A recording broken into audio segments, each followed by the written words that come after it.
ओम शांति। 29/8/2024 के साकार अनमोल धारणा युक्त ईश्वरीय महावाक्य हैं। मीठे बच्चे, तुम यहाँ पढ़ाई पढ़ने के लिए आए हो। तुम्हें आंखें बंद करने की दरकार नहीं है। पढ़ाई तो आंख खोल करके पढ़ी जाती है। क्वेश्चन, भक्ति मार्ग में कौन सी आदत भक्तों को होती है जो अब तुम बच्चों में नहीं होनी चाहिए? आंसर है, भक्ति में किसी भी देवता की मूर्ति के आगे जाकर कुछ न कुछ मांगते रहते हैं। उन्होंने मांगने की भी आदत पड़ जाती है। लक्ष्मी के आगे जाएंगे तो धन मांगेंगे, लेकिन मिलता तो कुछ भी नहीं। अब तुम बच्चों में यह आदत नहीं। तुम तो बाप के वर्षे के अधिकारी हो। तुम सच्चे विचित्र बाप को देखते रहो। इसमें ही तुम्हारी सच्ची कमाई है। ओम शांति। रूहानी बाप बैठ रूहानी बच्चों को समझाते हैं, यह है पाठशाला। परंतु यहाँ कोई चित्र अर्थात देहधारी को नहीं देखना है। यहाँ देखते भी बुद्धि उस तरफ चली जानी चाहिए जिसको कोई चित्र नहीं। शिव बाबा विचित्र हैं। यहाँ देखते हुए बुद्धि रूपी नेत्र, तीसरा नेत्र शिव बाबा की तरफ रहे। स्कूल में बच्चों का अटेंशन हमेशा टीचर पर रहता है, क्योंकि वह पढ़ाते हैं तो ज़रूर उनका सुनना है, फिर रिस्पॉन्स भी करना है। टीचर प्रश्न पूछेगा तो इशारा करेगा ना, मैं बताता हूँ। यहाँ यह विचित्र स्कूल है क्योंकि विचित्र पढ़ाई है जिसका कोई चित्र नहीं है। नहीं तो पढ़ाई में आंखें खोल करके बैठना चाहिए। स्कूल में टीचर के सामने कभी आंखें बंद करके बैठते हैं क्या? भक्ति मार्ग में हिरे हुए हैं, आंखें बंद करके माला जपना आदि आदि। साधु लोग भी आंखें बंद करके बैठते हैं। वह तो स्त्री को देखते भी नहीं कि कहाँ मन चलायमान न हो जाए। परंतु आजकल ज़माना है तमो प्रधान। बाप तुम बच्चों को समझाते हैं, यहाँ तुम भल देखते हो शरीर को, परंतु बुद्धि उस विचित्र बाप को याद करने में रहती है। ऐसा कोई साधु संत नहीं होगा जो शरीर को देखते याद उस विचित्र को करे। तुम जानते हो, इस रथ में वह बाबा हमको पढ़ाते हैं। वह बोलते हैं, करती तो सब कुछ आत्मा ही है। शरीर तो कुछ भी नहीं करता, आत्मा सुनती है। रूहानी ज्ञान व जिस्मानी ज्ञान सुनती सुनाती आत्मा ही है। आत्मा जिस्मानी टीचर बनती है, शरीर द्वारा जिस्मानी पढ़ाई पढ़ते हैं। वह भी आत्मा ही तो पढ़ती है। संस्कार अच्छे व बुरे आत्मा ही धारण करती है। शरीर तो राख हो जाता है। यह भी कोई मनुष्य नहीं जानते। उन्हों को देह अभिमान रहता है, मैं फलाना हूँ, मैं प्राइम मिनिस्टर हूँ। ऐसे नहीं कहेंगे कि हम आत्मा ने ये प्राइम मिनिस्टर का शरीर लिया है। यह भी तुम ही समझते हो। तुम सब कुछ आत्मा ही करती है। आत्मा अविनाशी है। शरीर सिर्फ यहाँ पाठ बजाने के लिए मिला है। इसमें अगर आत्मा न होगी तो शरीर कुछ कर न सके। आत्मा शरीर से निकल जाती है तो जैसे एक लोथ पड़ा रहता है। आत्मा को इन आँखों से देख नहीं सकते, वह तो सूक्ष्म है ना। तो बाप कहते हैं, बुद्धि से बाबा को याद करो। तुमको भी बुद्धि में है, हमको शिव बाबा पढ़ाते हैं इन द्वारा, ब्रह्मा बाबा के द्वारा। यह भी सूक्ष्म समझने की बातें हैं।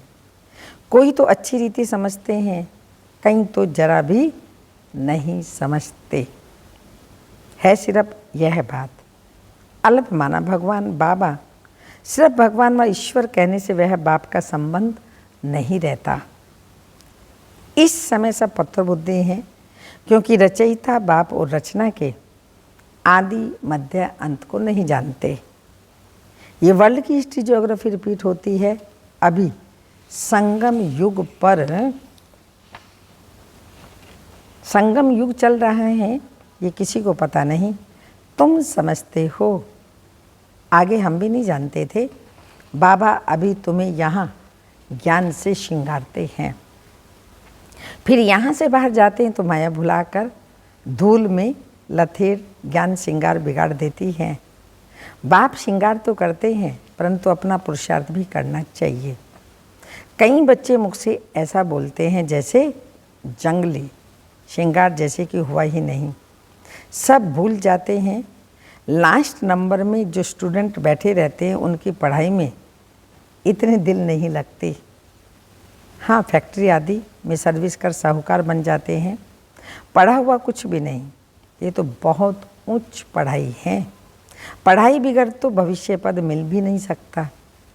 यहाँ तुमको फैक्ट्री आदि में बैठना कोई काम नहीं करना है जिससे धनवान बनना है, यह तो सब कुछ खलास होने का है। साथ में चलेगी सिर्फ अविनाशी कमाई। तुमको मालूम है मनुष्य मरते हैं तो खाली हाथ जाते हैं, साथ में कुछ भी नहीं जाएगा। तुम्हारे हाथ भरतू जाएंगे, इसको कहा जाता है सच्ची कमाई। ये सच्ची कमाई तुम्हारी होती है 21 जन्मों के लिए। बेहद का बाप ही सच्ची कमाई कराते हैं। तुम बच्चे देखते हो इस चित्र को परंतु याद करते हो किसको? विचित्र बाप को, क्योंकि तुम भी आत्मा हो तो आत्मा अपने बाप को देखती है, उनसे पढ़ती है। आत्मा को और परमात्मा को तुम देखते नहीं, बुद्धि से जानते हो। हम आत्मा अविनाशी हैं, ये शरीर विनाशी है। यह भी बाप भी भल सामने तुम बच्चों को देखते हैं परंतु बुद्धि में है, हम आत्माओं को समझाते हैं। अभी बाप तुम बच्चों को जो सिखलाते हैं वो सच ही सच है, इसमें झूठ की रत्ती भी नहीं है। तुम सचखंड के मालिक बनते हो, ये सब झूठ खंड है। झूठ खंड कलयुग, सचखंड सतयुग, रात दिन का फर्क है ना। सतयुग में दुख की बात होती नहीं, नाम ही है सुख धाम। उस सुख धाम का मालिक तो बेहद का बाप ही बनाएगा ना। उनका कोई चित्र नहीं और सबके चित्र हैं। उनकी आत्मा का नाम फिरता है क्या? उनका नाम है ही शिव, सदा शिव। और सबको आत्मा ही आत्मा कहते हैं। बाकी शरीर का नाम पड़ता है शिवलिंग, निराकार है। ज्ञान का सागर, शांति का सागर, प्यार का सागर, आनंद का सागर आदि आदि, ये शिव की महिमा है। वो बाप भी है तो बाप से जरूर वर्षा मिलना है। रचना को रचना से वर्षा नहीं मिलता, वर्षा रचयिता देते हैं। बेहद के बच्चों को वर्षा देते हैं। ये पढ़ाई है ना। जैसे पढ़ाई में मनुष्य बैरिस्टर आदि बनते हैं, पढ़ाने बेहद के बच्चों को वर्षा। हाँ, बाबा ने कहा पढ़ाने वाले से और पढ़ाई से योग रहता है। ये तो पढ़ाने वाला विचित्र है। तुम भी आत्मा विचित्र हो तो बात कहते हैं मैं आत्माओं को पढ़ाता हूँ, तुम भी समझो हमको बाप पढ़ाते हैं। एक ही बार बाप आकर के पढ़ाते हैं, पढ़ती तो आत्मा है ना। दुख सुख आत्मा भोगती है परंतु शरीर द्वारा।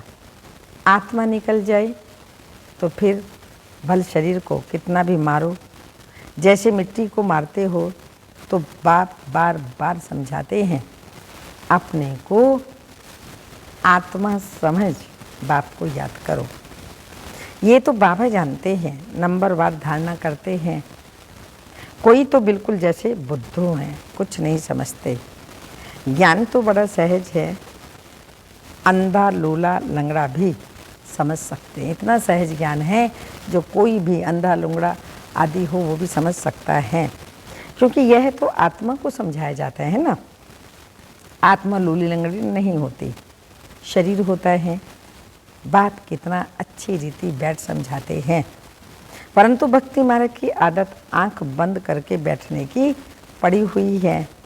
तो यहाँ भी आंखें बंद कर बैठते हैं जैसे मत वाले।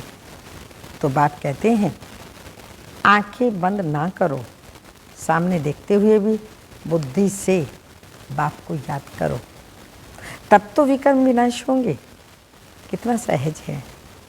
फिर भी कहते हैं बाबा हम याद नहीं कर सकते। अरे लौकिक पाप कितना, जिससे हद का वर्षा मिलता, उनको तो मरने तक भी याद करते हैं। यह तो सब आत्माओं का बेहद का बाप है, उनको तुम याद नहीं करेंगे। जिस बाप को बुलाते हो वो गॉडफादर, गाइड, वास्तव में यह कहना भी रॉन्ग है। बाप सिर्फ एक का तो गाइड नहीं है, वह तो बेहद का गाइड है। एक को थोड़ी लिबरेट करेंगे। बाप कहते हैं मैं सबको सदगति देता हूँ, मैं आया हूँ सबको शांति धाम भेज देने के लिए। यहाँ मांगने की दरकार नहीं।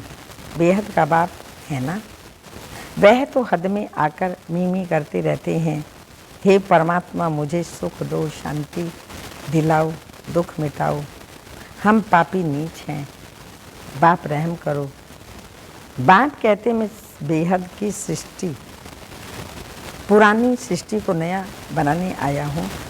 नई सृष्टि है देवी देवताओं की। मैं हर 5000 वर्ष के बाद आता हूँ, जबकि तुम पूरे पतित बन जाते हो।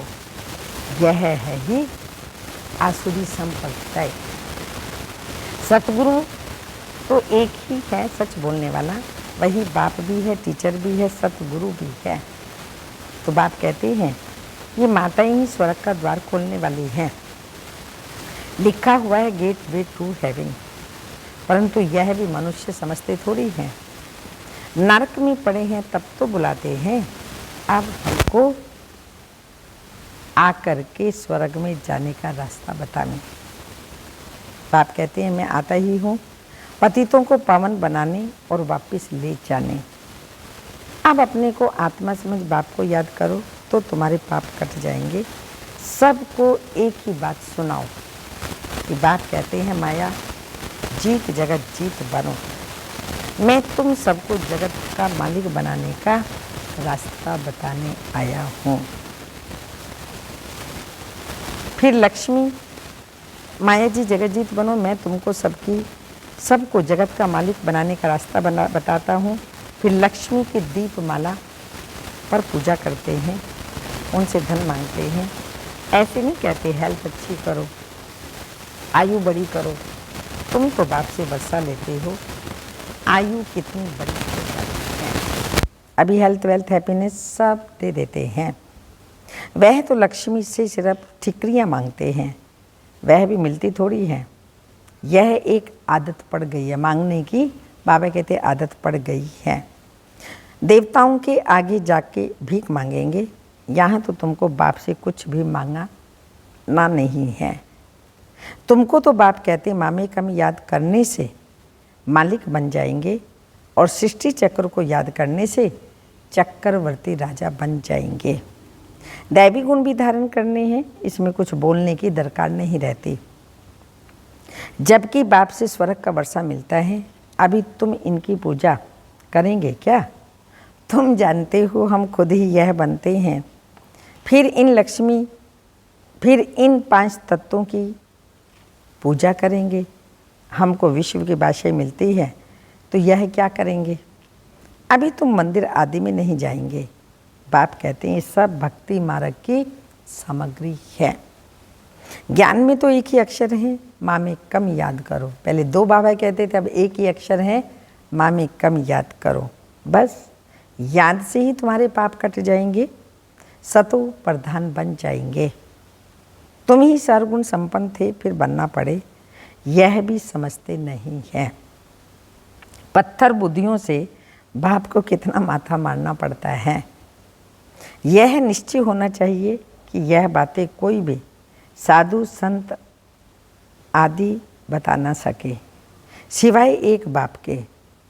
यह कोई ईश्वर थोड़ी है, ये तो बहुत जन्मों के अंत में है। मैं प्रवेश ही इनमें करता हूँ जिसने 84 जन्म लिए हुए हैं। गामड़े का छोरा था, फिर श्याम सुंदर बनते हैं। यह तो पूरा गामड़े का छोरा था, फिर जब कुछ साधारण बना तो बाबा ने प्रवेश किया, क्योंकि इनकी इतनी भट्टी बननी थी। इन्हों को खिलाएगा कौन? तो जरूर साधारण भी मनुष्य चाहिए ना।